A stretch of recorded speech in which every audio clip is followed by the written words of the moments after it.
Naruto and Sasuke's friendship is homosexual as fuck. And I don't mean the good kind, like Eren and Levi.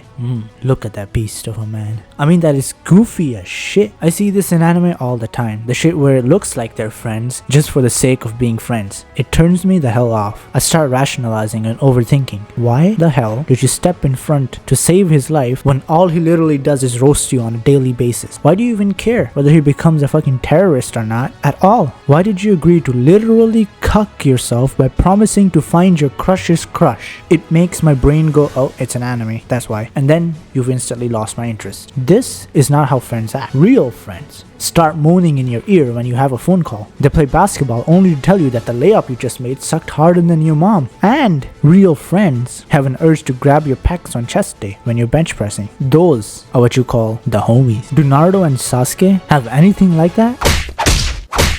That's why when you do find a piece of art that portrays this friendship dynamic perfectly, you become immersed. Nanhao and Shangfang is an awesome read. It's short, funny, and exactly what I just talked about, being homies. Nan is a student who has a crush on a girl, and the girl he has a crush on fantasizes about Nan being in a gay relationship with his friend. Yep, already off to a great start. Shang is Nan's friend, and low-key, he's hilarious. And he gives good life lessons. Their interactions are perfect. There's other side characters too who are just as hilarious. Their constant fucking with each other is realistic as shit. Like, I've been in situations like this. You do roast your friends, but in a funny way, by telling them that the way they do push-ups make them look quite submissive and breedable. You don't see this in most anime. The anime you do see this realistic friendship dynamic in end up being 100 times more memorable. Denji straight up kicks his friends in the balls. The Jujutsu Kaisen trio actually hang out like chill friends. Compare that to My Hero Academia. Why the fuck do any of the characters even give a shit about this guy? He just fucking talks to birds. Realistically, he seems like the most likely person to do a fucking school shooting. Naruto and Sasuke don't fuck with each other. A lot of the shit they say is just straight up mean. Now if they fucked with each other like Nanhao and Shangfang, it would make sense. But they don't. It's not just about messing around when it comes to making the friendship seem realistic in anime either. But it's also having each other's backs when it counts. One Piece is one of the best examples of character interactions done right. I would even say that it's One Piece's best quality. You know for a fact they all got each other's backs, and it makes perfect sense because you see them hanging out and caring. The most legendary scene in One Piece is when Zoro takes a hit for Luffy. That's such a badass scene. Or when they go to beat up an entire crew just because they fucked with Usopp. Scenes like this make the friendship seem legit. I'm gonna be honest. If my friend falls flat on his face, I'll laugh like the masochist I am. But if someone tripped my friend on purpose, well, I'll assemble a whole ass army to invade the other person's mom. That's the difference in having someone's back and just fucking around. But none of this works if it doesn't make sense. There has to be a dynamic, a connection, and loyalty. The Straw Hat crew has that. Even Cowboy Bebop, which is an awesome show in general, does this perfectly too. They all have a funny dynamic with their personalities. They all build a connection and eventually even loyalty. That's why the ending hits so fucking hard. Because you know that deep down, they all want to help Spike, but can't. Nanhao and Shangfang does this interactions perfectly. But there's another obscure manga that's also a banger in this regard, and it's Tamende Gushi? Fuck, what a name.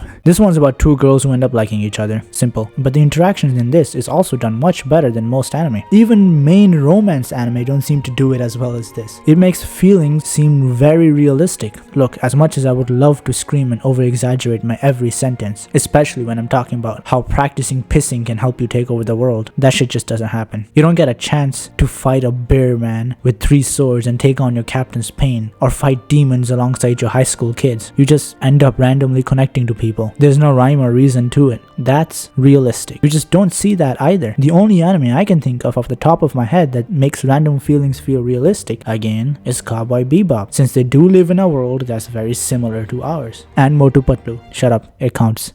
Not many people realize, but having good character interactions is what elevates a story from good to amazing. Complex relations, friends that fuck around, or feelings that you'll never understand. They strike a chord with us that is all too familiar. It's what makes us want to care, even about the relationships of fictional characters. We may not realize it, but when these interactions are done masterfully, even the dumbest of characters can leave a piece of themselves in the viewer. Anyway, check out these two. They're good shit. You'll know if you read.